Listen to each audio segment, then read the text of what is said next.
Have you ever experienced a moment that changed your life forever? Tonight's story isn't just about love, power, or fate. It's about the quiet choices that define who we truly are. Stay with me until the end, because this one might touch your heart in ways you don't expect. If you believe stories can move people, don't forget to like and subscribe, and tell me in the comments where you're watching from. I'd love to hear from you. They look just like his children, the nanny said to the Mafia boss. And everything changed in seconds. When Trent Ashford, the most powerful and feared man in all of New England, saw his twin children sitting on the filthy sidewalk of the worst neighborhood in South Boston, his legs buckled and his heart stopped beating for one full second. But what the nanny said next, pointing at the children with her hand holding the yellow gloves, destroyed him completely. Those words would change his life forever. They would expose the true face of the woman he trusted most, the woman he was about to marry. The woman everyone admired, everyone envied, but no one knew that behind that perfect smile hid a secret so terrifying it could bring an empire to its knees. And the nanny, the only person brave enough to open her mouth, knew that the moment she spoke the truth, her life would never be the same. But let's go back 3 hours earlier, when it all began with a single cry in a dark alley. What happened next will shake you to your core. Stay with me until the very end. If this story already has your heart pounding, smash that like button, share it with someone who needs to hear it, and subscribe so you never miss a story like this. Now, let's continue. The afternoon was fading out over the Boston sky as Jessamine Whitmore walked through the weathered streets of the South End. It was her day off, the only day of the week she didn't have to wear the nanny's blue uniform, didn't have to scrub rooms larger than the apartment she'd once lived in, didn't have to lower her eyes and say sir to the most powerful man in all of New England. But instead of resting, her feet carried her back here, to the neighborhood where she'd grown up, where peeling brick walls were covered in graffiti and the stink of trash spilled from overflowing bins onto the sidewalk. The South End was a world completely different from the Beacon Hill mansion where she worked, a place where a single flower in the garden was probably cared for better than the people in this neighborhood. She'd left 5 years ago, swearing she'd never come back. But today, something pulled her in, a kind of instinct she couldn't explain. Jess was walking down the alley between Dawes and Harbor, her mind spinning with everything she'd witnessed for months inside the Ashford estate, when a sound made her stop short. Crying. Not ordinary crying. It was the heart-rending, desperate, terrified cry of a child who'd been abandoned. Jess felt the blood in her body turn to ice. She knew that cry. She'd heard it many times, echoing through the marble hallways of the Ashford mansion late at night. When no one thought anyone was listening, she turned her head to the left and saw them. 2 small children, a boy and a girl, curled up at the base of the gray concrete wall at the end of the alley. The red coat that must have been spotless this morning was now coated with dust and stained with grime. Tiny sneakers were caked with mud up to the ankles. The little girl clutched a worn old stuffed rabbit to her chest, her eyes swollen, her lips trembling. The little boy sat in front of his sister, his shoulders braced, trying to use his small body as a shield, even though he himself was shaking from head to toe. Audrey and Knox, the daughter and son of her employer, the children of Trent Ashford, the man whose name alone was enough to make the whole city fall silent. Jess ran to them, her heart pounding so hard she thought her chest might split open. She dropped to her knees in front of the 2 little ones, not caring that her jeans were soaking up filthy water from the pavement. "Audrey, Knox, why are you here? Where's Miss Priscilla?" Knox looked at her with red-rimmed eyes, but he tried to keep his voice steady. "She said she was taking us to the park, but she left us here and drove away. She said she'd come back, but it's been so long and she hasn't come back." Jess felt anger flare up from her belly, burning hot like fire. She pulled both children into her arms, one on each side, and held them tight against her chest. They smelled like sweat, street dust, the sour, sharp scent of fear. "Auntie Jess is here now. You're safe now. No one can hurt you anymore." But her mind was running at 1,000 miles an hour. The Ashford mansion was more than 15 miles from here, tucked behind iron gates and a security system stricter than a military base. How could 2 4-year-old children end up here, in the most dangerous neighborhood of South Boston? Jess pulled out her phone with a trembling hand. She was still clutching the yellow rubber gloves she'd just taken off after helping an old neighbor clean her apartment. She hadn't even had a chance to put them away before the sound of crying stopped her cold. She dialed Trent Ashford. It rang once, twice, 3 times. "Jess, what's going on?" The voice on the other end was cold, controlled, the voice of a man who ran an empire through power and silence. "I thought you were off today." Jess drew a deep breath. "Mr. Ashford, you need to come right now. It's urgent." It involves Audrey and Knox. Silence on the other end. Then pure panic, from a man who'd never panicked. "What? What happened to them? Are they hurt? Tell me where you are. Right now. I'm in the South End, the corner of Dawes and Harbor. The kids are with me. They're not hurt, but you need to come. Immediately." "South End?" His voice dropped, hovering somewhere between disbelief and a rage beginning to boil, that terrifying quiet before a storm. "Why are my children in the South End?" The line went dead. Jess tightened her hold around the children. Around her, neighbors in the area began to appear in doorways, watching with curious eyes. A woman carrying grocery bags stopped on her front steps. A barefoot boy stared from across the street. A man stood with his arms crossed, leaning against a brick wall, watching but saying nothing. Jess felt every gaze pouring onto her, but she didn't care. She leaned in and whispered to the children, gently smoothing their hair. "Your dad is coming. Everything's going to be okay." But deep inside, Jess knew nothing was going to be okay, because she knew something Trent Ashford didn't know. Something terrible. Something she'd witnessed for months, but couldn't prove. Priscilla Danvers, the perfect fiancée, the elegant woman everyone admired, the one who was about to become the wife of the most powerful man in New England, was a monster. 20 minutes later, a black armored SUV tore into the alley like a bullet, breaking hard on the packed dirt and sending gravel and dust spraying to both sides. The door flew open before the vehicle had fully stopped, and Trent Ashford stepped out. It was the first time Jess had ever seen her employer outside the Beacon Hill mansion, standing in the raw backdrop of the poor neighborhood where she'd grown up, and the contrast felt almost unreal. Trent Ashford stood nearly 6'3", shoulders as broad as a doorway, dressed in a perfectly tailored black three-piece suit that hugged a powerful frame. His polished black leather shoes caught the last of the afternoon light. His dark hair was slicked neatly back, revealing the faint scar that ran along the bridge of his nose, the kind of mark that hinted at a life no one dared ask about. His eyes were steel gray, the sort of eyes that showed you death before they showed you a man. On his left ring finger, the Ashford family signet ring in silver, engraved with a lion, flashed as it caught the light. This was the man whose mere entrance into a room could thicken the air, the man other bosses bowed to, the man the police glanced at and then looked away from, the man all of New England called by one name only, spoken in a whisper. But right now, that powerful face was white as paper. Behind him, Shaw climbed out from the driver's seat, a 40-year-old man with salt and pepper hair, a face that looked carved from granite, eyes sweeping the alley on instinct, the instinct of someone who'd survived by vigilance for 15 years. His right hand rested inside his suit jacket, the habit of a man who always carried something no one wanted to see. Shaw didn't speak. He simply stood 3 paces behind Trent, his gaze never leaving the silhouettes watching from doorways all around. Trent didn't walk. He ran. The most powerful mafia boss in New England ran down a filthy alley like an ordinary father who'd just gotten the most terrifying call of his life. He lunged toward the children and dropped to his knees right in front of Jess, not caring that his suit cost more than most people in this neighborhood paid for their cars. He pulled Audrey and Knox into his arms, his big arms wrapping both little bodies at once. Hands roughened by things no one spoke of, turned strangely gentle as they touched his children's faces, lifting each tiny hand to check, smoothing hair, pressing fingers to foreheads, searching for any sign of injury.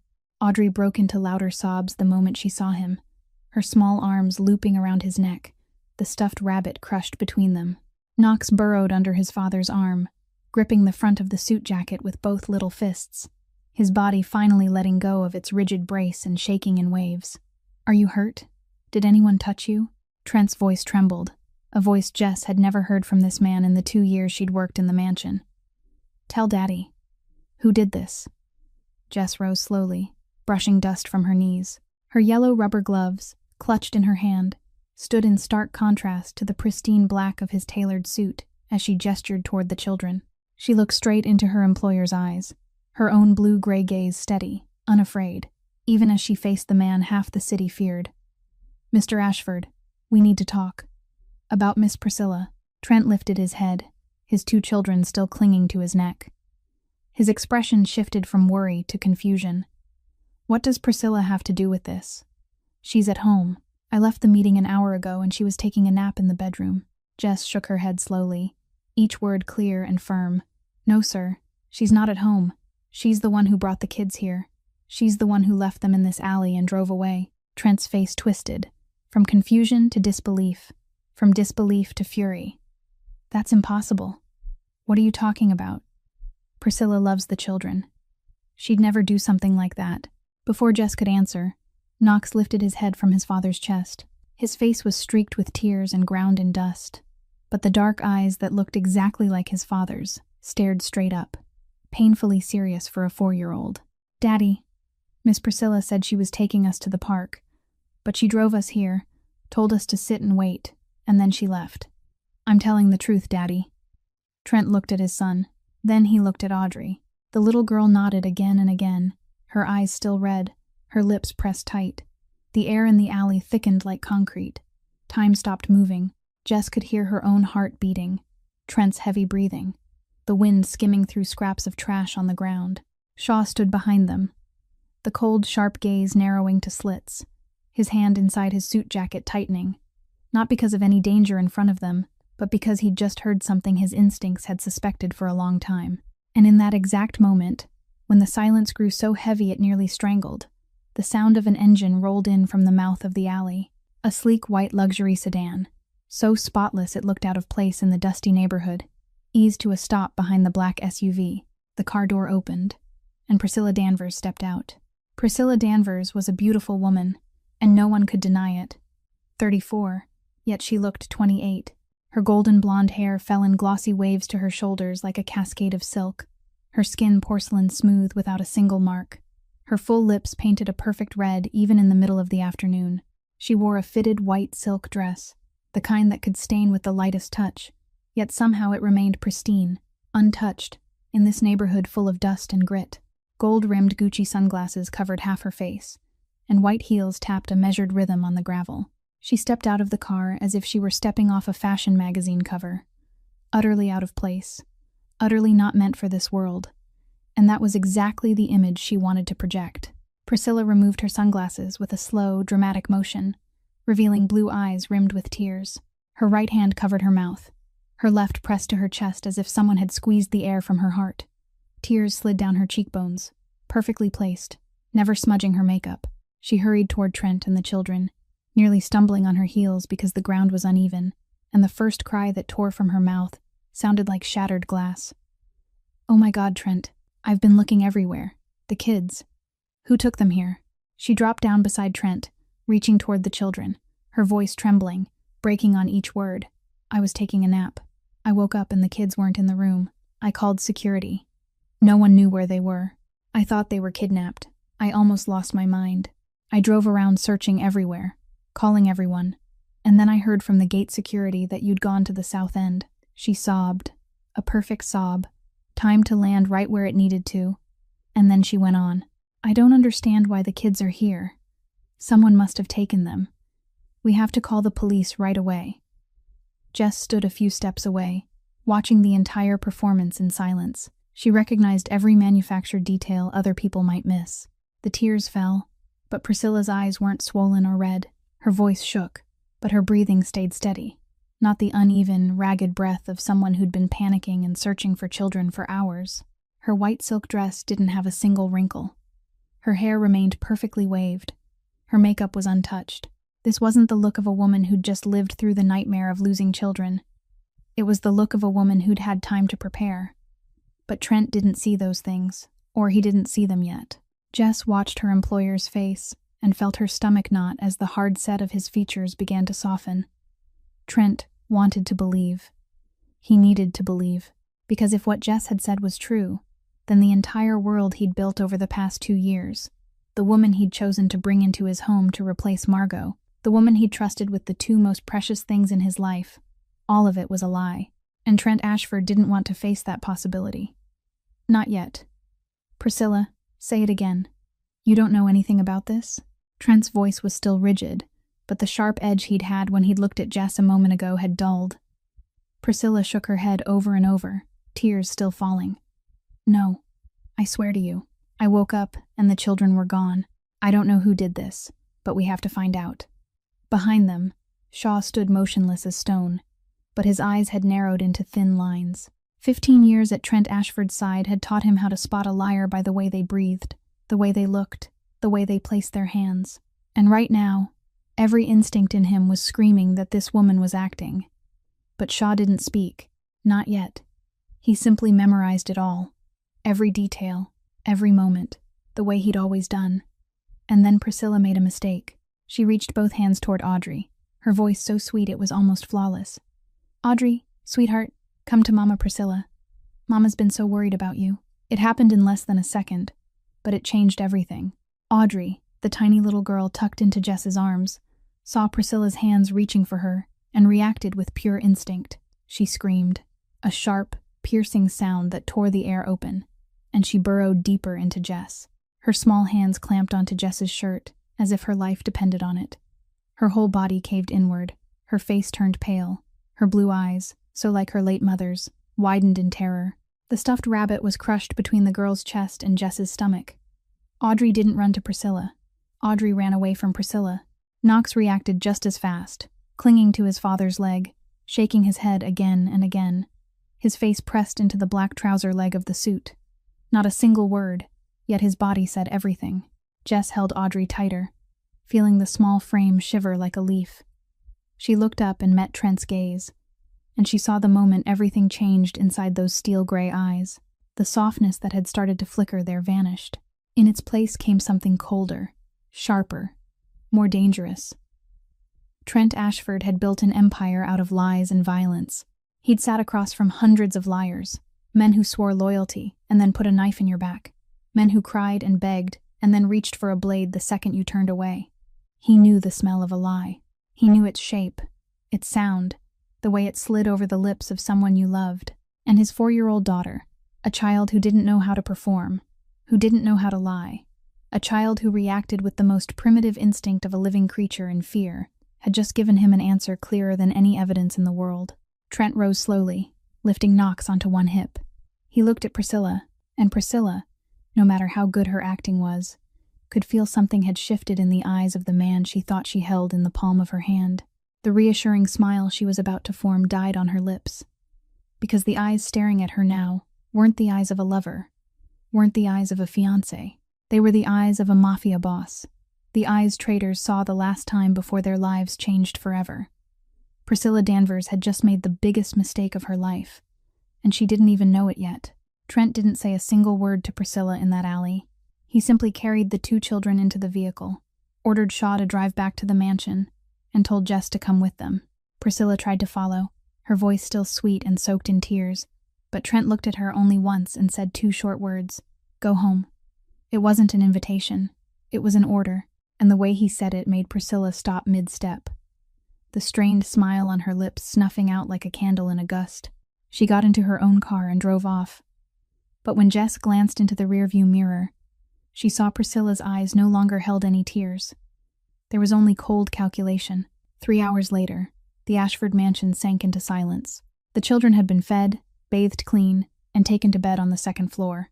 Audrey held the stuffed rabbit that had been washed clean, and Knox lay curled close beside his sister, still keeping his protective habit even in sleep. Jess tucked the blankets around them, closed the bedroom door gently, and then went down the staircase at her employer's summons. Trent Ashford's study sat at the end of the 1st floor hallway, behind a heavy oak door no one in the mansion dared knock on without permission. Jess stepped inside and felt the air, thick and heavy, the moment she crossed the threshold. Warm gold light from an old brass desk lamp was the only illumination, throwing long shadows across dark wooden bookshelves and the Persian rug spread over the floor. An opened bottle of whiskey sat on the oak desk beside a crystal tumbler filled 2/3 of the way, untouched. The scent of oak, leather, and hard liquor braided together into the room's signature smell, the smell of power. Trent sat behind the massive desk, his vest removed and draped over the chair back, the sleeves of his white shirt rolled to the elbows, the silver family ring flashing each time his fingers tapped lightly against the tabletop. He looked like the familiar boss, the man who sat behind wood and made decisions that changed other people's lives. But today, those eyes were rimmed with red, and Jess realized that in the time she'd been bathing the children, Trent Ashford had been sitting alone in this room, with thoughts tearing him apart from the inside. "Sit." His voice was low, exhausted, yet it still carried the authority that left no room for anything but obedience. Jess sat in the chair across from the desk. The yellow gloves, the symbol of her long shift, were now tucked away in her coat pocket. Her bare hands were laced together on her lap, steady and ready for the truth. "Tell me everything. From the beginning. Don't leave anything out."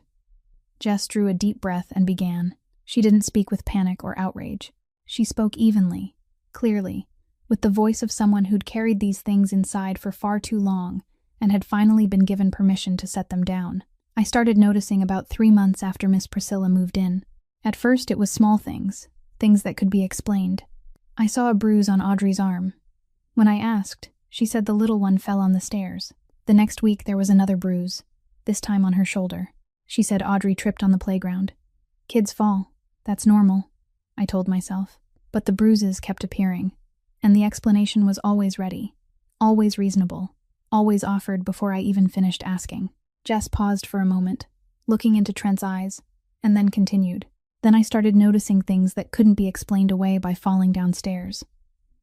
I saw the way Audrey would shrink whenever she heard high heels in the hallway. A 4-year-old doesn't know how to pretend that kind of fear, sir. That fear is real. Every time those shoes clicked, Audrey would stop playing, stop laughing, fold in on herself as small as she could get, as if she wanted to disappear.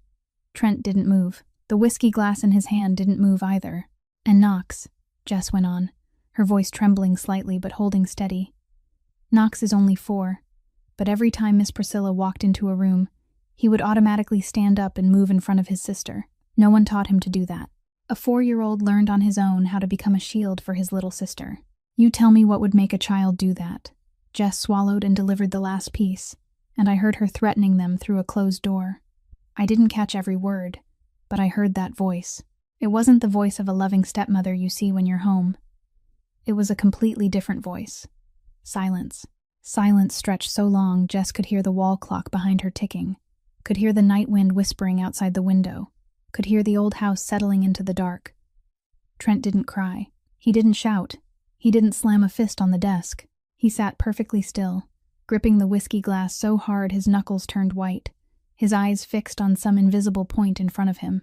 It was the most terrifying silence Jess had ever witnessed. The silence of a storm coiling inside a man, but not yet finding a way out. The silence of someone holding back something more dangerous than any bomb. Finally, Trent spoke, his voice so low it was almost a whisper. "Why didn't you tell me sooner?" Jess had prepared for that question. She'd asked herself the same thing for hundreds of nights, lying on her bed in the nanny's room on the 3rd floor, staring at the ceiling and tearing herself apart. Because she's your fiancé. Because you love her. Because every time you come home, she becomes a different person, perfect, and you look at her like a man who believes he's found happiness a second time. And I'm just the nanny. I'm the help with yellow gloves. Who would believe me over the perfect woman the whole world admires? Trent looked at her. In those eyes, Jess saw something she'd never seen there before. Not anger, not suspicion, pain. The pain of a father who'd just realized he'd failed at the most sacred duty of all, protecting his children. He didn't say anything else. He simply sat there, unmoving, his hand still wrapped around the whiskey he hadn't taken a single sip of, staring into empty space as if he were replaying every moment of the past 2 years and asking himself how many signs he'd missed, how many cries in the night, how many times Audrey had flinched without him ever knowing.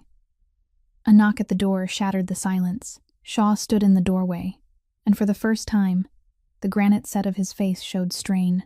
"Boss, you need to come down to the security room. I reviewed all the cameras again. You need to see this." The security room was in the basement of the Ashford mansion, a room Jess had never been allowed to set foot in during the 2 years she'd worked here. She went down the concrete stairs behind Trent and Shaw, the cold fluorescent lights replacing completely the warm golden glow of the study above. The room was larger than she'd imagined. 3 walls covered in screens, dozens of cameras capturing every angle of the estate, from the front gate to the back garden, from the 1st floor hallway to the walkway by the kitchen area. The central control console emitted a pale blue light, reflecting off Shaw's granite-set face as he sat down and began working the keyboard. "I checked the whole system again from early this morning," Shaw said, his voice steady and professional, but Jess noticed his fingers striking the keys harder than necessary. Starting with the front gate camera, 7:12 in the morning. The largest screen in the center lit up. The footage was clear and sharp. Priscilla's white sedan stopping in front of the mansion gate. The car door opened, and Priscilla stepped out, went to the back seat, and led Audrey and Knox out. The children wore red coats, clean and neat. Audrey held the stuffed rabbit, and Knox followed behind. Priscilla said something to the gate guard, smiling brightly, lifting a hand in a small wave. Shaw rewound and turned on the sound. Priscilla's voice filled the room, light and calm. "I'm taking the kids to their routine doctor appointment. Tell Mr. Ashford if he asks." The guard nodded. The gate opened, and the car rolled out. Shaw switched to the next camera, the one mounted on the drive as it left the Beacon Hill area. The white sedan turned left at the first intersection. Shaw pointed at the screen. "The children's pediatric clinic is north. You turn right." She turned left, heading south, heading toward the south end. She didn't stop at any clinic along the way. Shaw clicked again, and the screen changed to footage from the dash camera inside the vehicle, the one Trent had demanded installed in every family car for security reasons. Jess watched Priscilla drive in silence, her face blank, no worry, no urgency, perfectly calm, as if she were running errands. In the back, Audrey and Knox sat quietly in their car seats, eyes turned toward the window.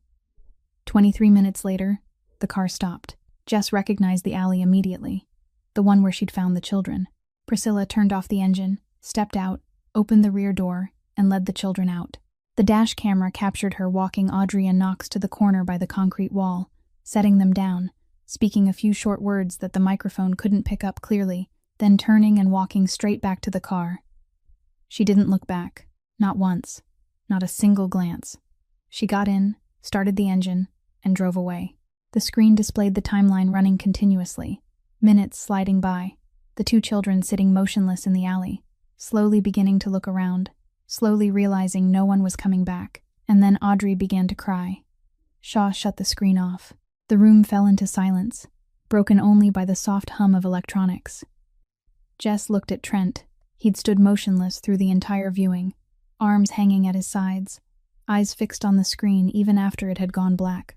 Then he pushed off the console and straightened, slowly, with control. He didn't shout, he didn't smash anything. Not a sound. But Jess saw his jaw clamp so hard the muscle at his temple jumped under the skin. His eyes darkened like a sky before a storm. His hands slowly curl into fists, tight enough that the silver family ring bit into flesh. And she understood this wasn't the anger of an ordinary man. This was the anger of Trent Ashford, the kind people spoke of in whispers, the kind that didn't need shouting because its silence alone could choke a room. Shaw, a single word, his voice so low it was almost a growl rising from deep in his chest. "Find her. Bring her here. Right now." Shaw stayed still, not obeying immediately, something Jess had never seen this bodyguard do. "Boss, if you do anything to her right now, in this state, everything will fall apart. The police, the media, the courts. You'll lose more than you gain." Trent turned to Shaw, steel gray eyes now nearly black. But before he could speak, another voice rose from the doorway. Jess didn't know where her courage came from, but she stepped forward and spoke, her voice steadier than it had been at any point today. "Don't confront her yet." Trent turned to her, his gaze sharp as a blade.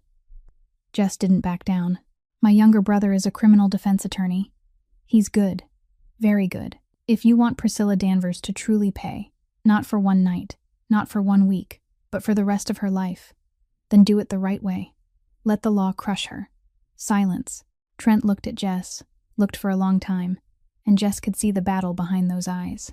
The instincts of a mafia boss wanted to handle this the way he'd handled everything for 20 years.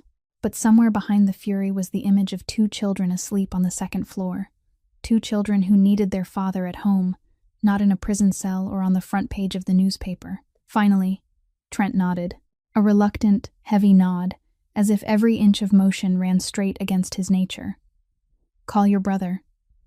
Then he paused, his voice dropping another notch, until it was nearly just breath. "But if the law fails, I'll handle it my way." Barrett Whitmore arrived at the Ashford mansion at 11 o'clock at night. Jess met her younger brother at the main gate, where 2 guards checked his identification and ran security more thoroughly than usual. clearly under orders from Shaw that tonight there would be no exceptions for anyone. Barrett entered the mansion with the calm of a man used to high-tension rooms. 30, lean, sharp, wearing a navy suit without a single crease even though it was nearly midnight. He carried a brown leather briefcase packed with documents. His face resembled Jess in the blue-gray eyes and the straight bridge of the nose. But he also had a harder jaw and the cool, unwavering look of a criminal defense attorney, a man accustomed to facing the most dangerous people in the city without blinking.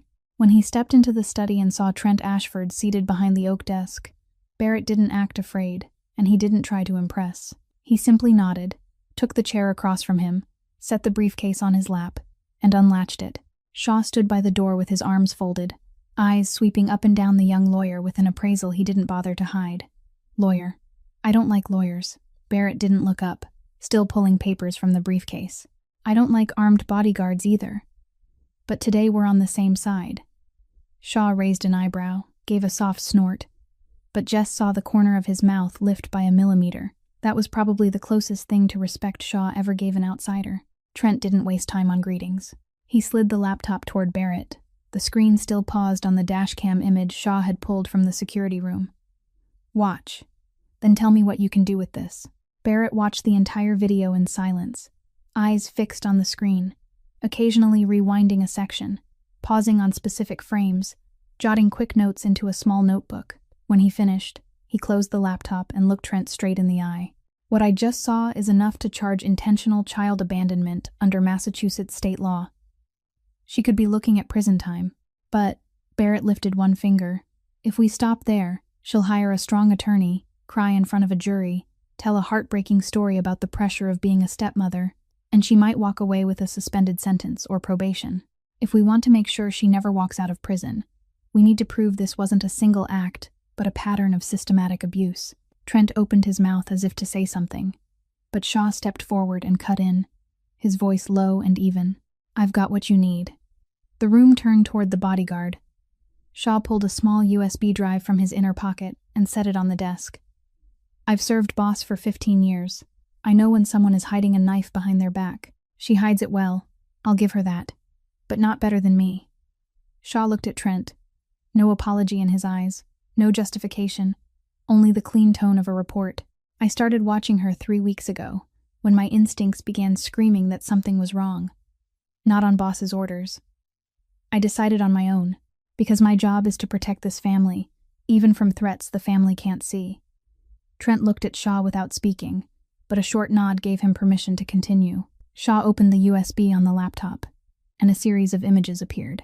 Priscilla Danvers walking into the lobby of a high-end hotel in Back Bay, not once but many times, on different days and at different hours, but always when Trent was away for work, and the man waiting for her at the bar each time was the same man. Shaw zoomed in. Kendrick Hale. Jess heard Trent's breathing change, heavier, slower, the breath of a predator right before it lunges. Kendrick Hale. The name carried a weight Jess didn't fully understand, but she recognized instantly, from the reaction on both Trent's face and Shaw's, that this was no ordinary man. Barrett glanced at Jess, a question in his eyes. Jess explained briefly to her brother. Kendrick Hale is Mr. Ashford's biggest rival. They control different territories, but they've had conflict for years. Barrett nodded slowly, wrote another note, then looked up. That changes the entire nature of this case.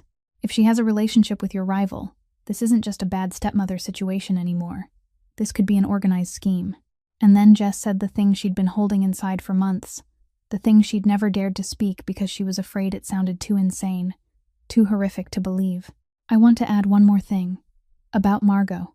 The name of Trent's late wife dropped into the room like a stone thrown into still water. Trent lifted his head, the steel-gray eyes sharpening suddenly. Jess swallowed, but she didn't stop. Mrs. Margot died 2 years ago from liver failure. The doctors said it was medical, unknown cause. But I've always felt something wasn't right. Priscilla came into Mr. Ashford's life about 3 months before Margot started showing symptoms. 3 months. And from the moment Priscilla set foot in this house, Margot's health declined steadily, month after month, until she couldn't even stand up anymore. Barrett sat up straighter, the lawyer's instincts snapping on at once. Liver failure of unknown cause can be a sign of chronic heavy metal poisoning. If someone poisons in small doses over a long period of time, the symptoms will look exactly like a natural illness. To confirm it, we need to request exhumation and retest tissue samples. If we find abnormal levels of heavy metals, he didn't need to finish the sentence. Everyone in the room understood, and that was when Trent Ashford lost control. Not slowly, not gradually. He exploded. He shot to his feet. The heavy oak chair kicked backward, slamming into the bookcase with a crack that echoed through the study. His fist came down on the desktop with such force the whiskey bottle shuddered, the crystal glass tipped, and liquor spilled across the Persian rug. All evening, Trent had been holding it in. From the South End alley to the study, from Jess's account to the camera evidence, he'd kept everything locked inside, compressed and sealed. Because that's how he survived, that's how a mafia boss functioned. But the thought that Priscilla Danvers might have killed Margot, that the woman he'd brought into his home, laid in his wife's bed, entrusted with his 2 small children, was the one who'd stolen their mother's life, that thought shattered every layer of control he'd built his entire life. The mafia boss was gone. There was only a man furious, hurting, and more dangerous than he'd ever been. Boss. A single word from Shaw. Not loud, not urgent, just calm and solid as stone. Trent stopped, his fist still planted on the desk, his chest rising and falling, breath heavy. Those eyes were wild now, nearly black, the desk lamp reflected in them like fire burning at the bottom of a well. Then, slowly, inch by inch, he pulled himself back, jaw tightening, shoulders lowering, breathing settling.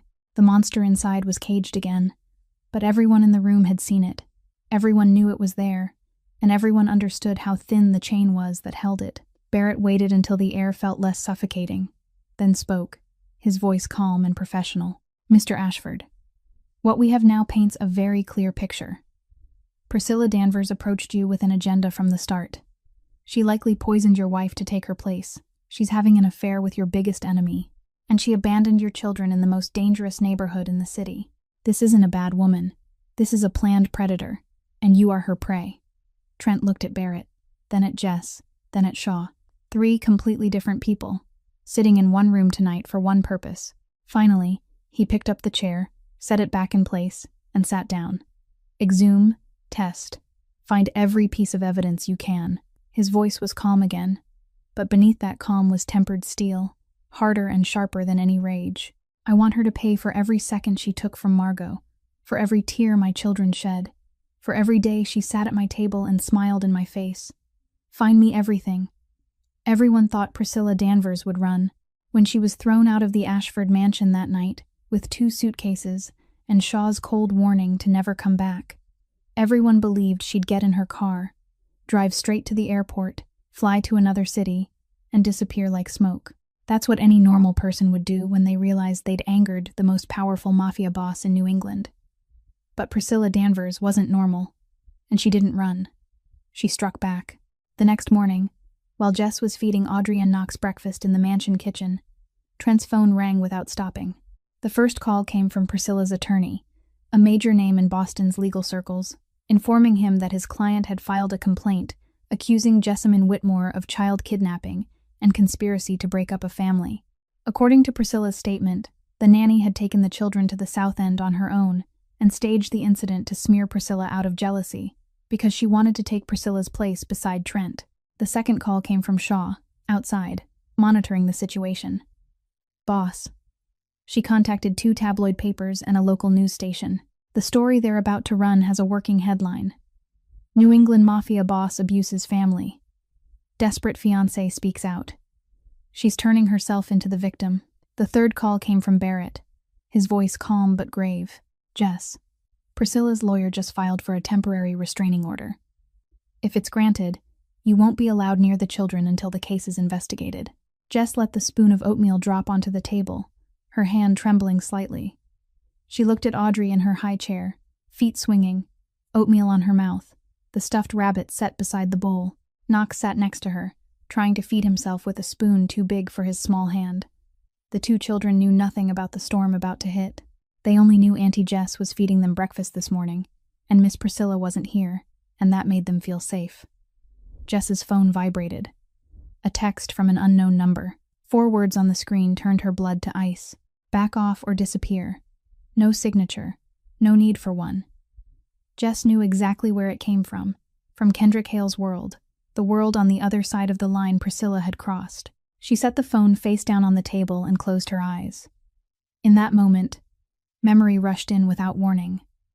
Jess, at 8 years old, standing at the door of her neighbor Mrs. Morrison, her face wet with tears, one hand gripping the hem of a torn shirt. Behind her, the footsteps of her stepmother were getting closer.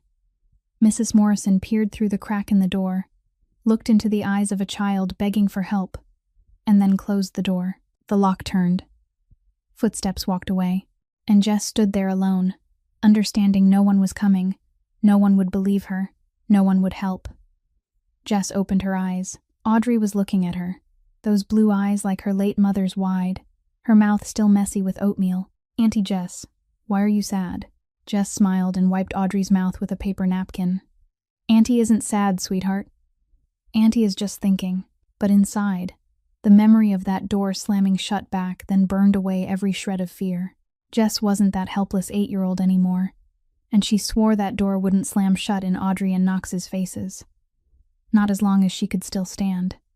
She called Barrett, "Little brother, she's attacking from every side. She's accusing me of kidnapping, going to the media, filing for a restraining order. And someone just texted me a threat." Barrett was silent for a second. Then he said, his voice so steady it was almost frightening, "She's panicking, Jess.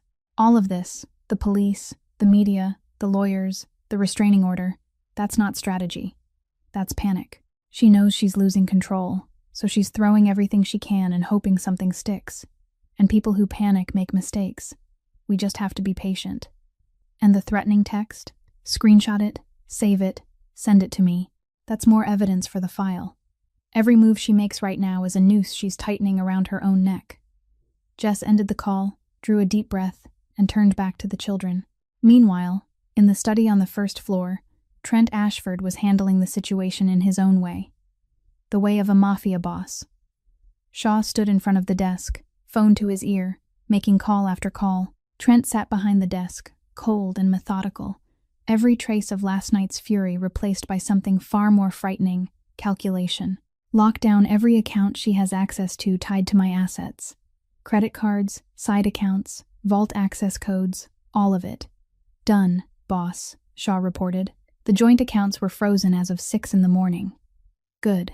Cut off all her contact with anyone in the organization. Anyone who talks to her.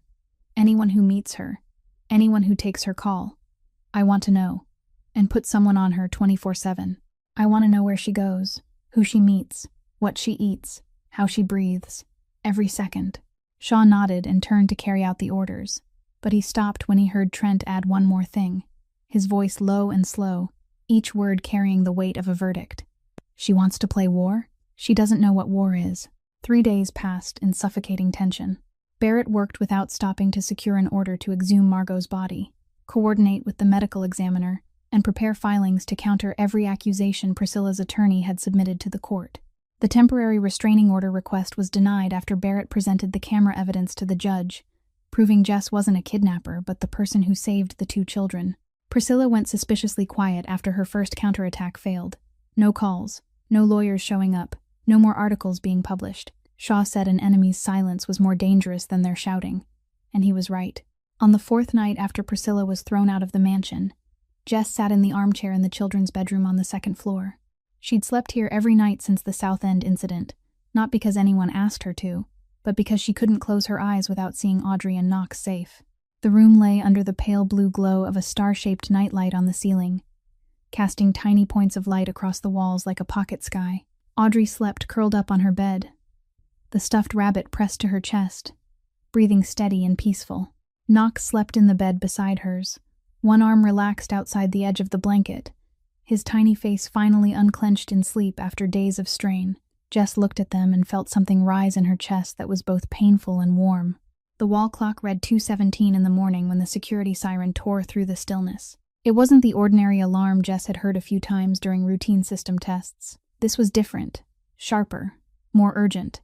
The kind of alarm Shaw had explained only activated when there was a real breach into Level 1 security.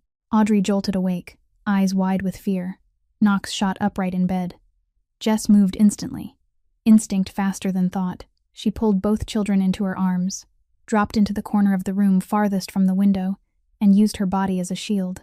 "It's okay," she whispered, her voice calm even though her heart was hammering so hard it almost cracked her ribs. "Dad is handling it. We stay right here, okay?" Footsteps ran in the hallway, Shaw's voice barking orders to the security team, doors slamming. Then Trent's voice rang out from downstairs, clear and razor cold. "Lock everything down. No one out, no one in.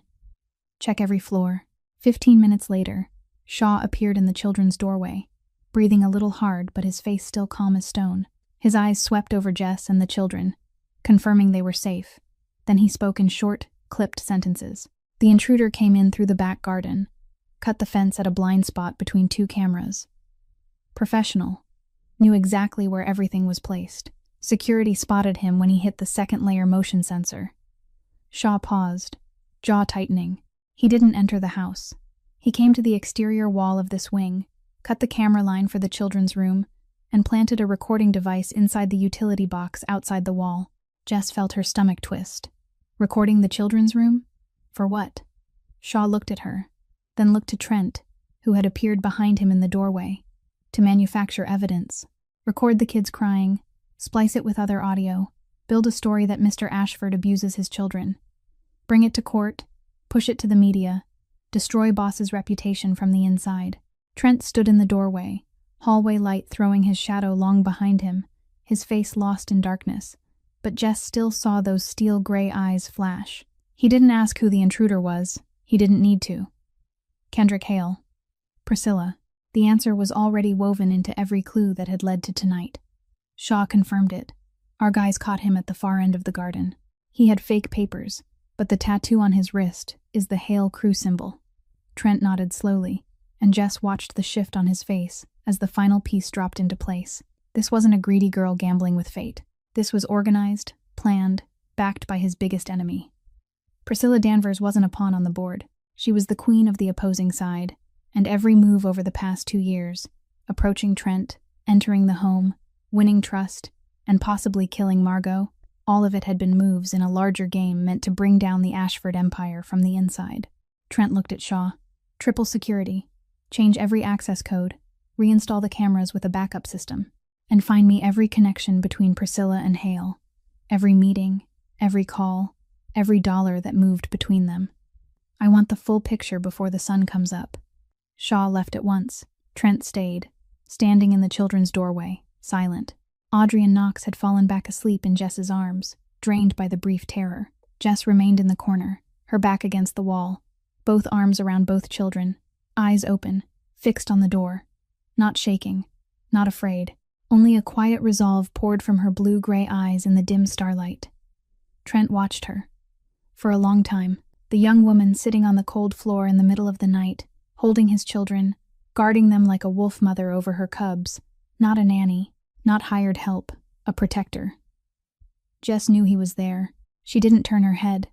She only said, her voice light as breath, yet each word clear in the stillness of the room. "No one watched over me when I was little." She didn't explain. She didn't need to. Those 6 words held everything that needed saying. The childhood of doors slamming shut, of being invisible, of nights lying alone wishing someone would sit watch. Trent didn't answer, but he didn't leave. He leaned against the doorframe, arms folded, and he stood there until the first light of dawn slipped through the curtains. They didn't speak another word, but in that silence, beneath the star-shaped nightlight and the steady breathing of 2 sleeping children, something shifted between the Mafia boss and the nanny with the yellow gloves. Not love, not yet, but respect, deep, real, and unshakable. 1 week after the break-in, the court granted the exhumation order. Barrett had worked without pause to convince the judge there was enough reason to suspect Margot Ashford's death hadn't been from natural causes. The exhumation and testing took 5 days. 5 days in which the Ashford mansion sank into a silence heavy as lead. Trent, barely leaving his study. Shaw rotating the security team through 3 straight shifts, and Jess caring for Audrey and Knox, while trying to keep the children's lives as normal as possible in the middle of a storm they couldn't see. On the afternoon of the 6th day, Dr. Irving Wells came to the mansion. He'd been the Ashford family's physician for more than 10 years. The man who'd cared for Margot in her final months. The man who'd signed the death certificate with the diagnosis of liver failure of unknown cause and had carried the ache of that case ever since. 55. Hair white, face worn by someone who'd seen too much death in one lifetime. Dr. Wells walked into the study holding a sealed manila envelope. He didn't sit. He didn't drink water. He didn't offer small talk. He only set the envelope on the desk in front of Trent and spoke with the voice of a man carrying a weight he couldn't bear one moment longer. The forensic results from Margot's liver tissue and hair samples. I read them first, and I need you to understand that what's in here will change everything you think you know about your wife's death. Trent opened the envelope. Barrett stood beside him, reading along. Jess stood behind them, and Shaw held his usual position by the door. The room was so silent the turning of paper sounded like thunder. Barrett spoke first, his professional lawyer tone steady. But Jess saw his fingers clamp hard around the edge of the report. The liver tissue shows thallium levels many times higher than normal. The hair sample confirms prolonged exposure over a period of 8 to 12 months before she died. This isn't environmental or accidental poisoning. The distribution pattern in the hair indicates the dose was administered regularly, controlled, cyclical. This was intentional chronic poisoning. Dr. Wells bowed his head. If I'd known 2 years ago, if I'd suspected earlier, maybe Margot would still be alive. Thallium can cause progressive liver failure with symptoms that mimic natural disease. I missed it. I'm sorry. No one spoke. No one looked at Trent. Because what was happening across that man's face was something no one in the room wanted to witness. Trent didn't react right away. He sat frozen, the report still in his hand, eyes locked on the numbers and the medical terms he didn't fully understand but understood enough. Enough to know his wife hadn't died of illness. Margot hadn't gone because fate was cruel, or because her body betrayed her. Margot had been murdered. Day by day, week by week, month by month, poison had been put into her body by the hand of someone who sat at her table, slept under her roof, smiled at her every morning, and slowly walked her into death.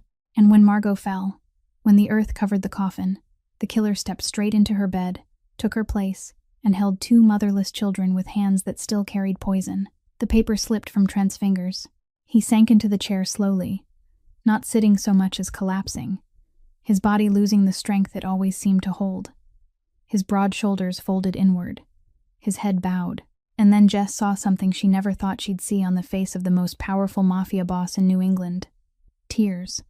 Not a flood, just 2 drops sliding down his cheek, slow and silent, as if they had to fight everything inside him just to exist. His lips parted and only one word escaped, trembling, breaking, holding 2 years of longing and a pain that had just multiplied 1,000 times over. Margot.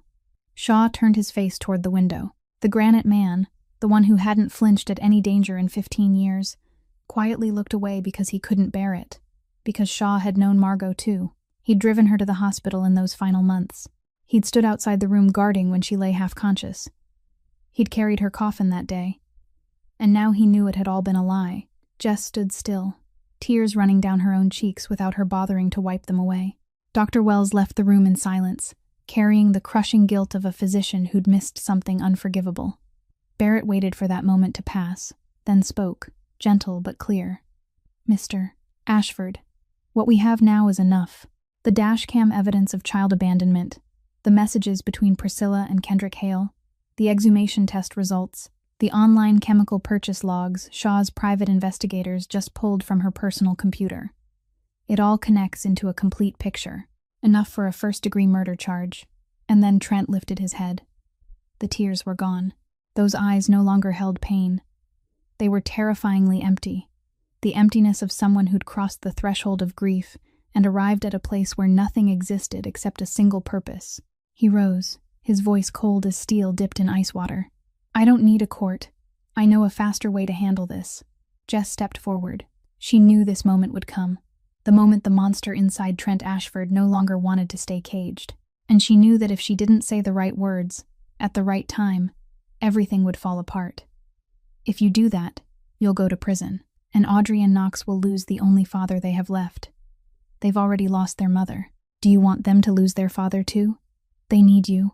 Alive. Free. Here. With them. Every day. Trent stared at her, jaw clenched, eyes still terrifyingly empty, but Jess didn't back down. She held her ground, blue-gray eyes locked on steel-gray, the nanny with the yellow gloves facing the Mafia boss without a tremor. Then Trent's gaze shifted, dropping to the desk, to the silver-framed photograph beside the whiskey bottle. A picture from last year's birthday, Audrey in a pink dress, grinning wide with cake icing on her nose. Knox beside her, both arms thrown up, making a ridiculous face like a tiny clown, trying to make his sister laugh. Behind them, the mansion full of balloons, a happy day, a real moment in a pile of lies. Trent stared at the photo. For a long time. Then he sat down, not collapsing like before, sitting with intention, with a conscious choice. He looked at Jess and nodded. Not reluctantly, not heavily, but with full acceptance, the surrender of the strongest man to something stronger than him, love for his children. Do it your way. Barrett took 3 days to establish a channel to the FBI. The case had enough elements to draw federal attention. Murder by poisoning, interstate organized crime through the connection between Priscilla and Kendrick Hale, a large-scale asset takeover scheme. 2 agents came to the Ashford mansion one afternoon, wearing expressionless gray suits, sitting down in the study with a briefcase full of documents and agreements. Trent Ashford sat across from them, and for the first time in his life, the most powerful Mafia boss in New England did something that 10 years ago he'd rather have died than do. He cooperated with the feds. The deal was clear. Barrett had drafted every clause with care. Trent would provide all evidence tied to Priscilla Danvers and Kendrick Hale, allow the FBI to use the mansion as a site for audio and video recording, in exchange for immunity on certain Ashford family activities, the kind both sides understood and no one said out loud. When the agents left, Shaw stood by the study window, watching the federal car roll out through the mansion gate, and the granite set of his face carried the closest thing to astonishment Jess had ever seen on him. 15 years with boss. Never thought I'd see the day I sat at the same table with the FBI. Barrett was packing up his papers, smiling faintly without looking up. Strange day for all of us. Shaw snorted but didn't argue. Jess even caught the corner of his mouth lift by 0.5 millimeter, the closest thing to a smile that face could manage. The plan was set within the next 24 hours. Barrett called Priscilla's lawyer and proposed a mediation meeting at the Ashford mansion. Mr. Ashford is willing to listen, Barrett said in the perfect soft lawyer voice. He wants to understand what happened before things go too far. Maybe we can find a solution without going to court. Priscilla agreed almost immediately. Jess wasn't surprised. Priscilla trusted her performance. Trusted that if she could just stand in front of Trent, cry at the right moments, say the right words, she could turn the tide again. Because it had always worked before. Always. That afternoon, the Ashford mansion living room was rearranged. From the outside, it looked like an ordinary private meeting. The brown leather sofa, the low coffee table, the gentle glow from the wall lamps. But inside those walls, FBI recording devices had been planted in 4 different locations. 2 microcameras filmed from 2 angles. In the adjacent room, separated by 1 wall, 2 FBI agents sat in front of monitors watching live. Barrett checked everything one last time, then nodded at Trent. Jess stood out in the hallway, where she could hear but not be seen, according to the plan Barrett had laid out. Priscilla arrived at 4 in the afternoon. She wore black from head to toe, hair loose and uncurled, makeup light, eyes rimmed red, a completely different image from the woman who'd stepped out of the white sedan in the South End alley that day. Today she wasn't playing the glamorous beauty. Today she was playing the wounded victim. Priscilla sat down on the sofa across from Trent, hands folded on her lap, eyes lowering and then lifting to him with a look that anyone would read as sincere. I know I was wrong. I don't know how to explain what happened. But I swear to you, I love the kids. That day I couldn't think. The pressure, the exhaustion. I broke down. I'm begging you, give me a chance. Give us a chance. Trent sat still, cold, motionless, his face as expressionless as a stone wall. He didn't nod, he didn't shake his head, he didn't react, he only watched. And the silence stretched long enough that Priscilla began to fill it with more words, more tears, more vows. She spoke of the pressure of being a stepmother, the fear of never being good enough, the love she felt for Trent, every sentence perfect, every tear timed. And in that moment, if someone didn't know the truth, they would have believed her. They might have even pitied her. That was when Trent spoke for the first time since Priscilla had entered. 1 sentence. his voice flat, without emotion. "Tell me about Margot." The last two words fell into the room like a stone dropped onto a frozen lake, and Jess, standing in the hallway, saw through the crack of the door the moment Priscilla's mask fractured. Just 1 second. A tiny twitch at the corner of her eye, a held breath, the fingers folded on her lap, tightening and then releasing. 1 second, but enough. "Margot?" Priscilla repeated, her voice still sweet but pitched half a note higher. "I don't understand. What does this have to do with Margot?" Barrett stepped out from the next room. In his hands was a stack of documents. He placed each one on the coffee table, slowly, methodically, like a mason laying bricks. First, the dashcam photos from the day you abandoned Audrey and Knox in the South End. Priscilla glanced down, then looked up. "I already explained that. I had a breakdown." Second, Barrett continued without changing his tone. "The security camera images of you meeting Kendrick Hale at a Back Bay hotel, not once but many times over the past 6 months." Color began draining from Priscilla's face. That's just social. He's an old business contact." Third, Barrett set the final page on the table, the forensic testing report, the exhumation and test results from Margot Ashford's remains. Thallium levels in liver and hair many times above normal.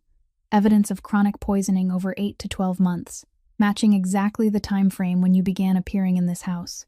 Priscilla stared at the paper, then at Barrett, then at Trent, and Jess watched the transformation move across Priscilla's face in real time, like fast-forwarded film. The sweet smile dissolved. The wet eyes dried in an instant. The wounded victim peeled away layer by layer, revealing something underneath that Jess had always known was there but had never seen so clearly. Pure cruelty. "You can't prove anything." Priscilla's voice changed completely, no longer sweet, no longer trembling, cold and hard as steel. "It's all circumstantial. My lawyer will shred every piece of it." Barrett didn't react. Trent didn't react. And that silence, that absolute calm Priscilla hadn't expected, shoved her over the edge, because Priscilla Danvers was used to controlling every conversation, used to reading the person in front of her and adjusting her approach. But when there was no reaction to read, when the opponent just sat there and watched, she lost her bearings. And people who lose their bearings make mistakes. Deadly mistakes. Priscilla sprang to her feet, chair scraping back, her face flushed, her blue eyes burning now with the fire she'd hidden for 2 years. She couldn't control herself anymore. Rage, contempt, wounded arrogance, all of it erupted at once. "You want him to know the truth?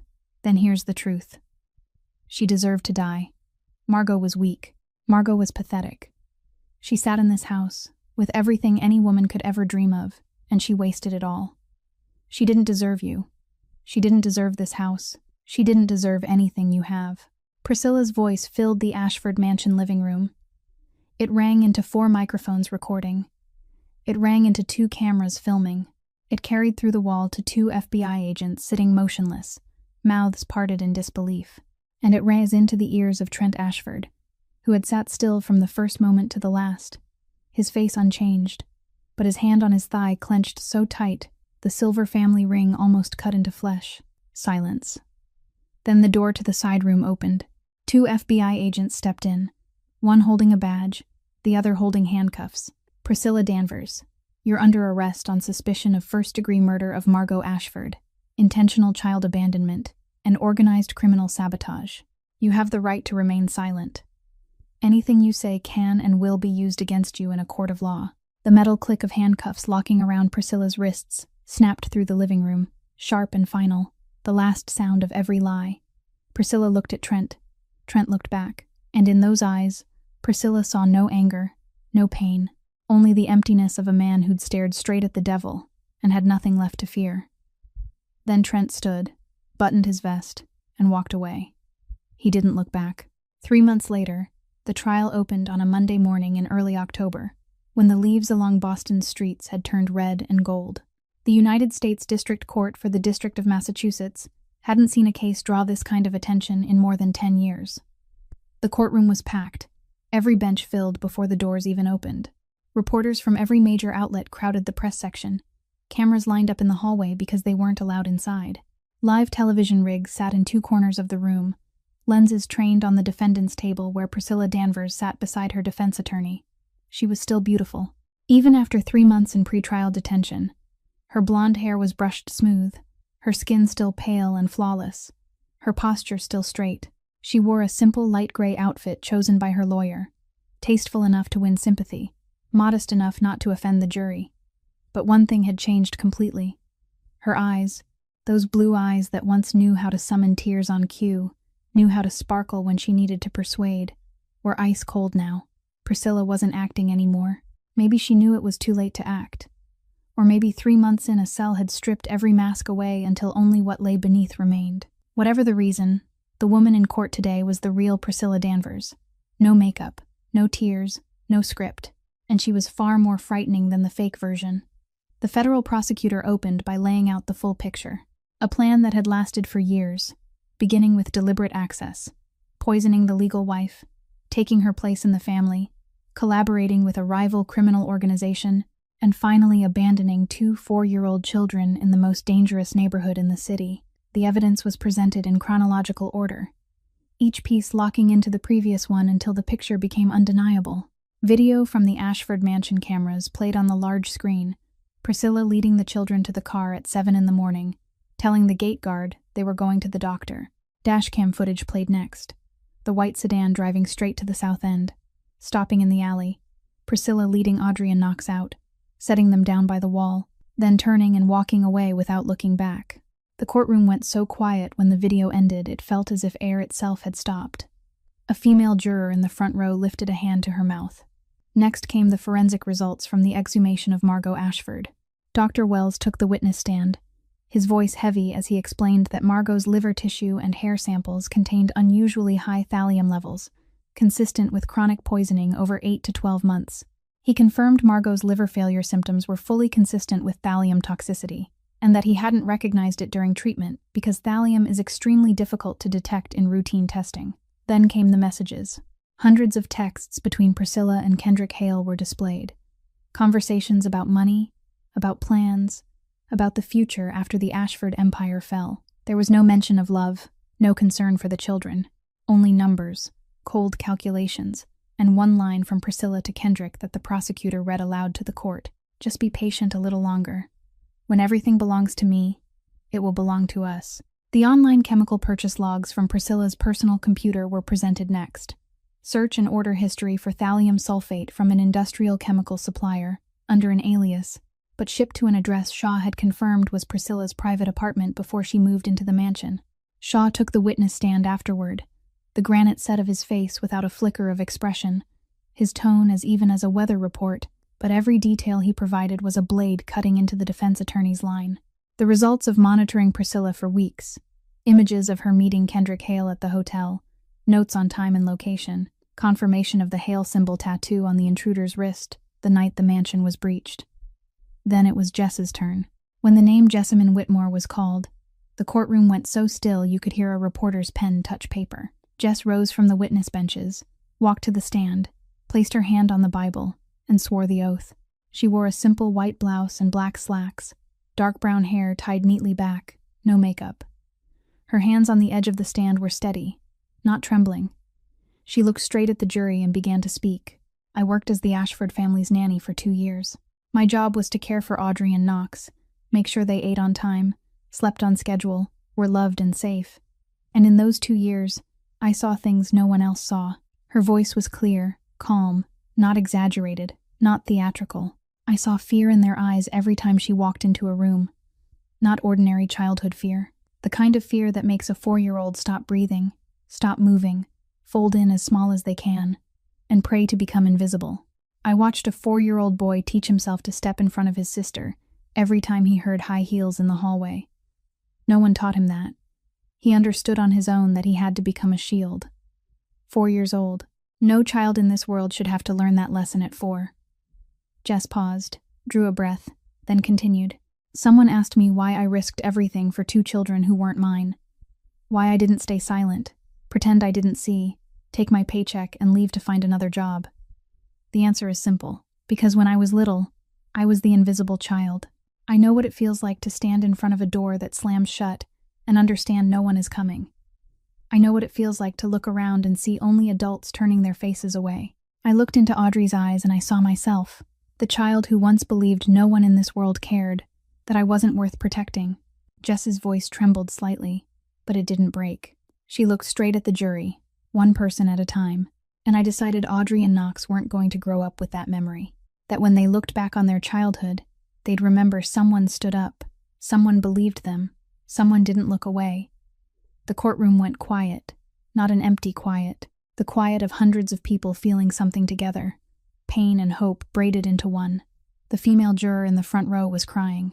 A reporter stopped writing, pen frozen mid-page, and Trent Ashford sat in the first row, both hands gripping his knees so hard his knuckles had gone pale, eyes wet. The most powerful mafia boss in New England, the man the whole city feared, sat there and cried. Not hiding, not ashamed, not turning away, because the nanny with the yellow gloves had just said out loud to the entire world what he'd failed at, that his children needed protection, and she, not him, was the one who'd done it. Trent Ashford's tears weren't the tears of weakness. They were tears of gratitude, of regret, and of a silent vow that from this moment on, he'd never let anyone have to stand up and protect his children in his place again. The jury left the courtroom to deliberate, and everyone began to wait. Priscilla's defense attorney told the media the jury would need at least a few days to review the enormous volume of evidence. Barrett made no comment, but he told Jess privately he hoped there would be a result within 24 hours. They were both wrong. The jury returned after 47 minutes. 47 minutes.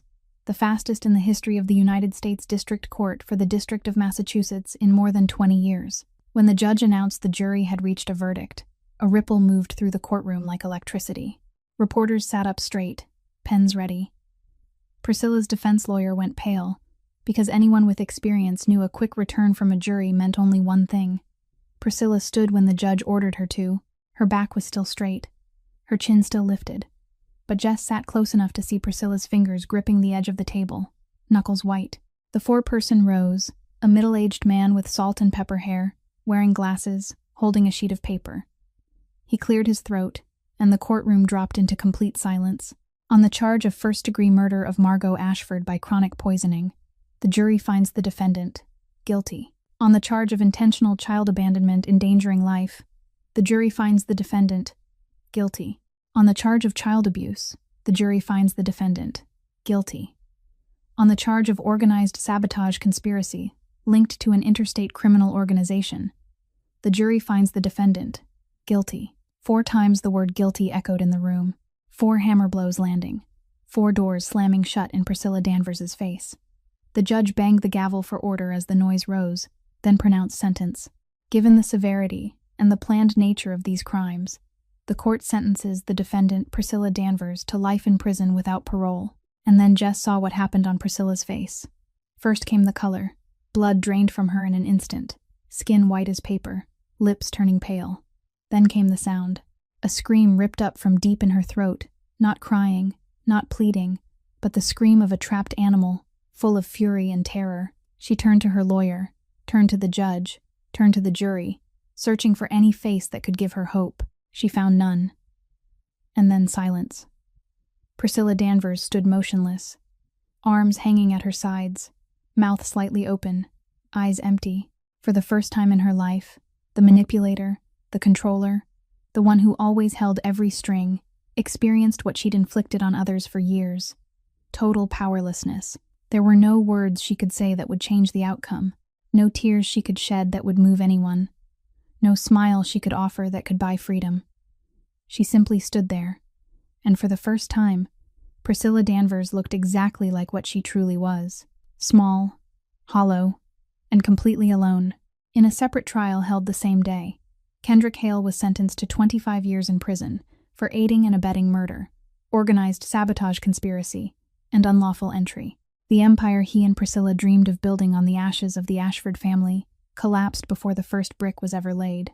Outside the courthouse, October sunlight fell on the stone steps where dozens of reporters had been waiting. Cameras, microphones, voices calling names.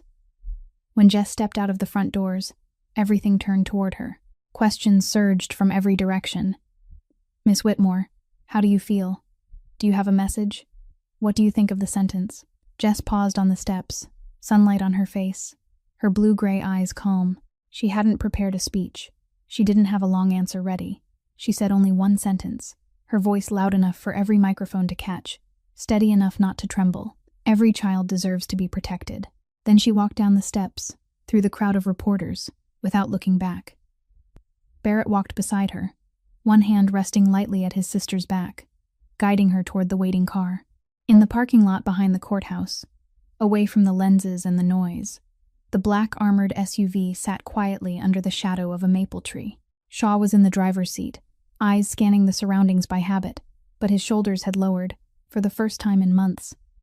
In the back, Trent Ashford sat between his two children, Audrey on his left, Knox on his right.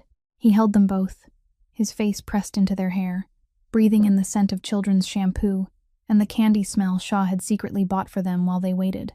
Audrey looked up at her father, and Jess, opening the car door to climb into the front seat, saw what she'd been waiting for since the first day she'd found them in the South End alley.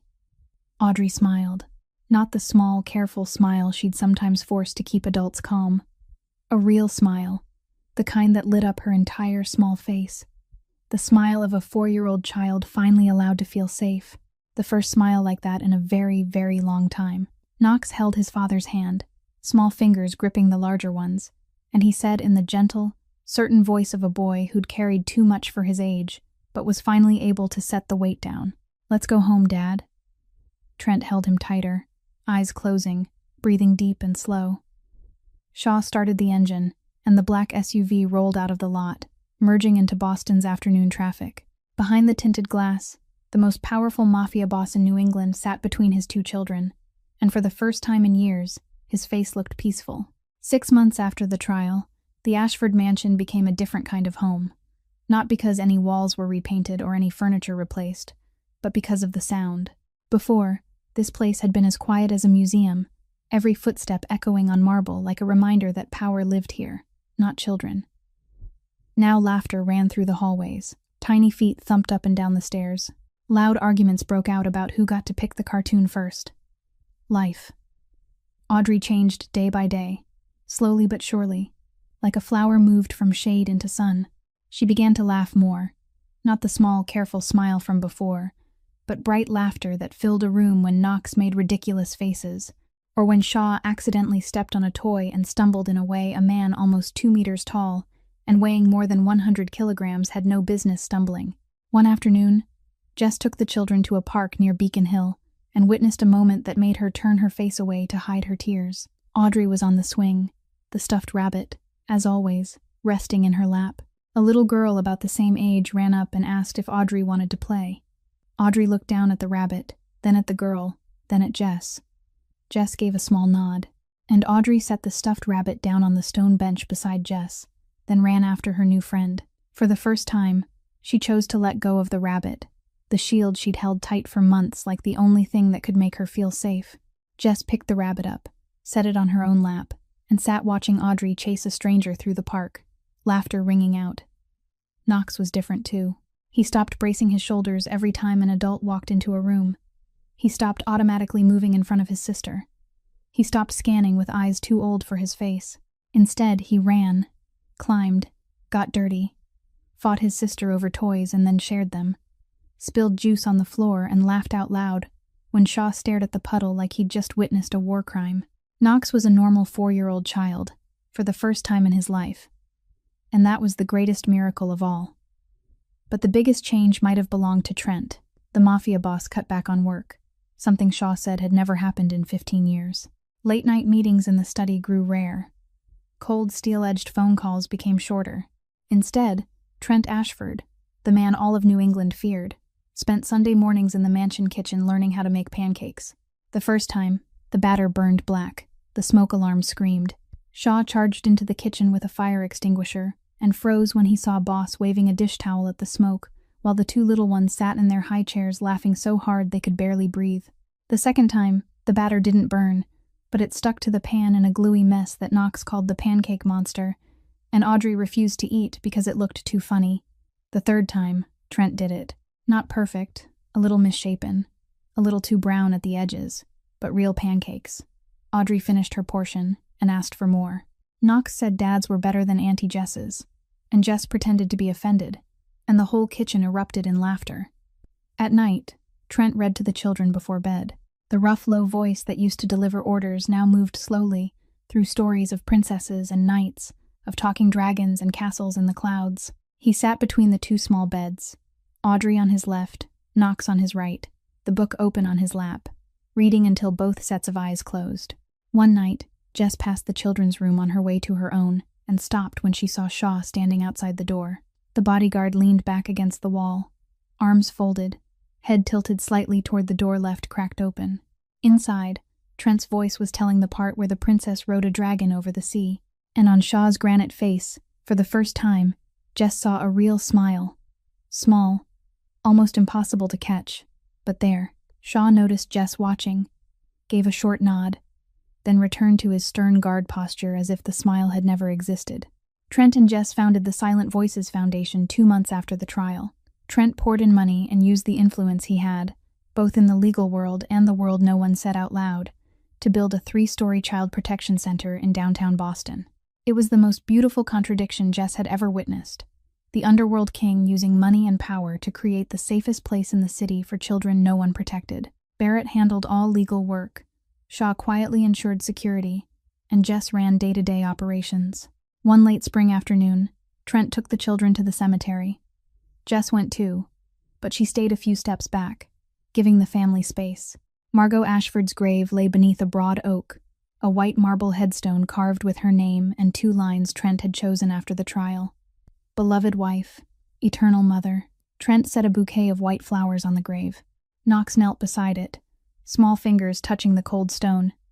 Mom, can you see me? His voice was gentle, not sad, only curious with the innocence of a child trying to understand an idea too large for his age. Trent rested a hand on his son's shoulder. Mom always sees you, son. Always. Audrey stood beside them, quiet for a moment, then did something that made everyone hold their breath. She knelt and placed the stuffed rabbit on the face of the grave, right beside the white flowers. The rabbit she'd clutched through so many months, through so many fearful nights, through so many tears. She left it there for a moment, small hand stroking the rabbit's ear, then picked it back up and pressed it to her chest. I'm letting Mom borrow it for a little bit, Audrey whispered, so she won't be scared alone. Trent turned his face away. Jess bit her lip. Knox took his sister's hand. On the walk back, while the children ran ahead on the cemetery's gravel path, Trent slowed until he was beside Jess. He didn't look at her, eyes still following the 2 small figures ahead, but his voice was softer than Jess had ever heard it. I believe Margot sent you to us. Jess shook her head slightly. I'm not an angel, Mr. Ashford. I'm just someone doing the right thing. Trent stopped, turned to look at her, and for the first time, Jess saw in the Mafia boss's face something close to peace. That's exactly what an angel would do. 1 year after the trial, the 3-story building in downtown Boston wore a new sign shining under the autumn sun. Silent Voices Foundation. Brass letters mounted on red brick, plain but solid, like the people who'd built it. The opening ceremony took place in the morning. The first-floor lobby packed with guests, social workers, lawyers, psychologists, reporters, and ordinary people who came because they'd heard the story and wanted to see with their own eyes where it had led.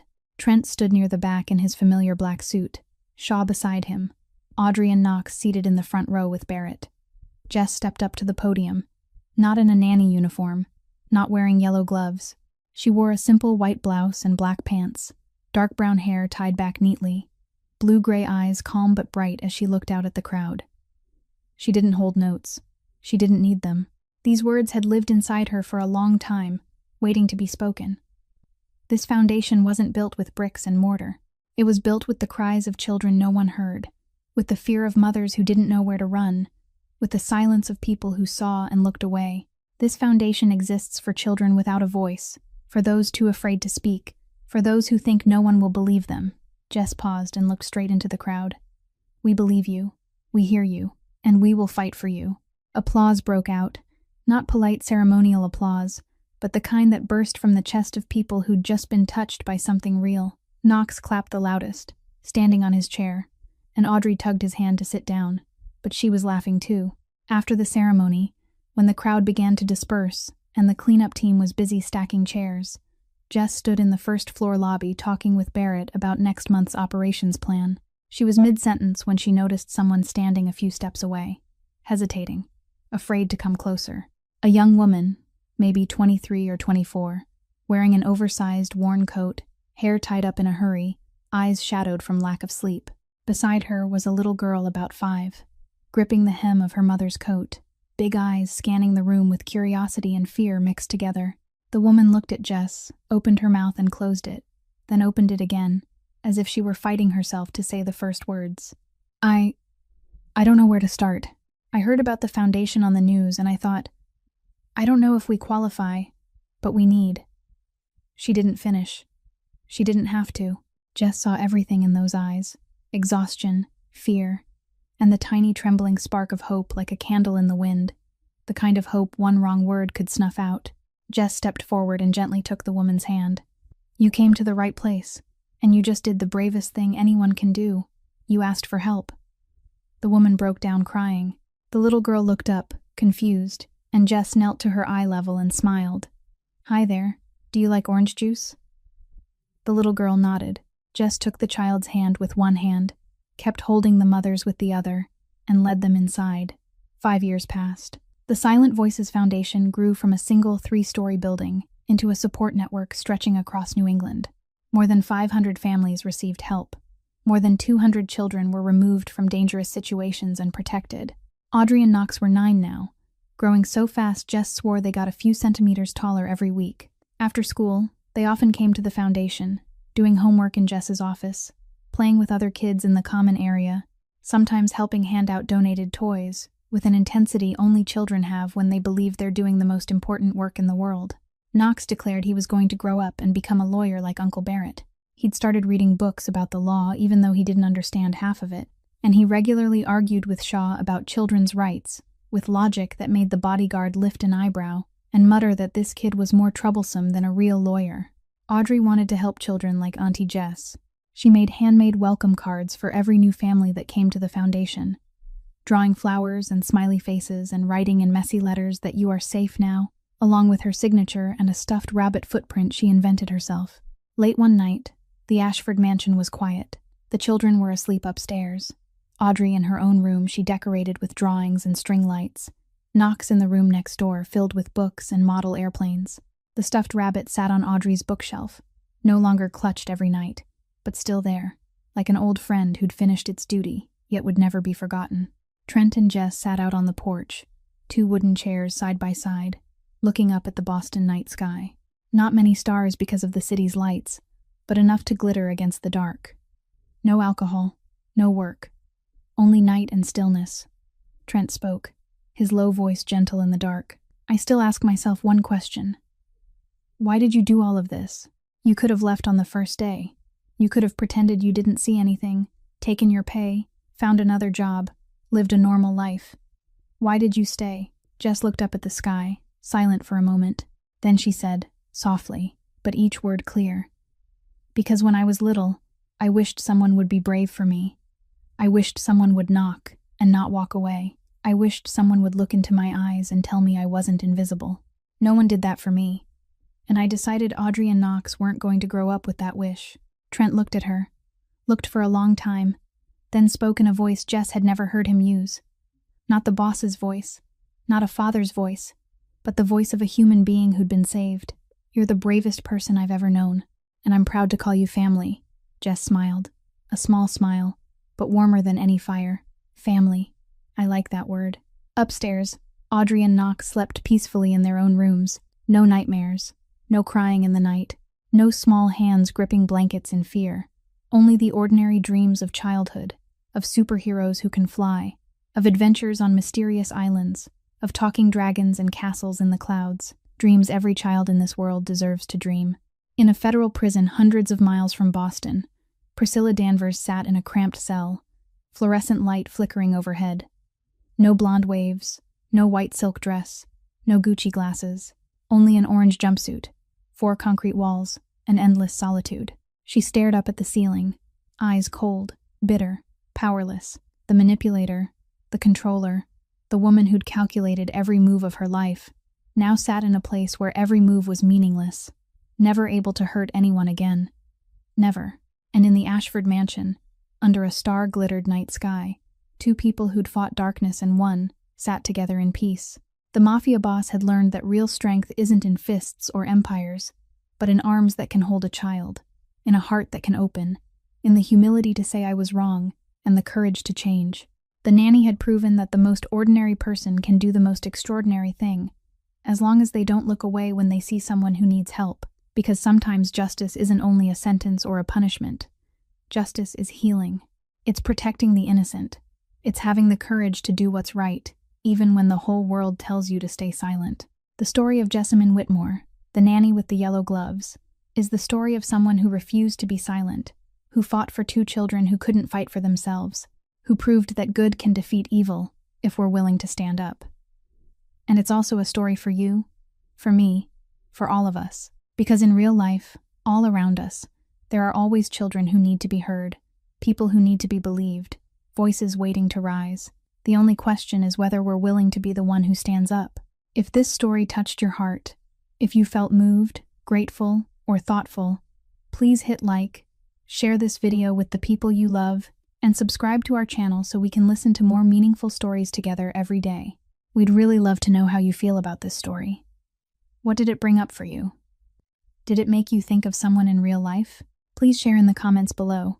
We read every comment, and we truly value every feeling from the deepest part of your heart. Wishing everyone watching this video good health, a joyful life, and peaceful calm in every day. Goodbye, and we'll see you in the next video.